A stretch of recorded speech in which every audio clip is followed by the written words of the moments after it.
This is a favorite tool in the studio.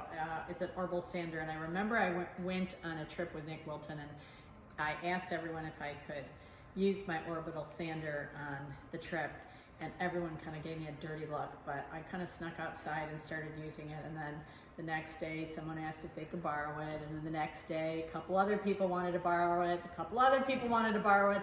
And by the end of the week, everyone was borrowing it, and I went home with a broken sander because people just used it so much. But if you don't have one, I highly recommend getting a sander.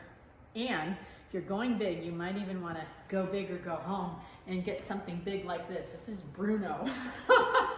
I just named it that. But it is a big vacuum sander, so it vacuums up all the dust created when you sand. This is the actual vacuum down here. And separately, you need to buy the sander. And I picked this iron-shaped sander, which I love. And the reason I love this iron-shaped sander is it gets in all the corners, whereas this kind of just is harder to get in tight to reach places. This can get there.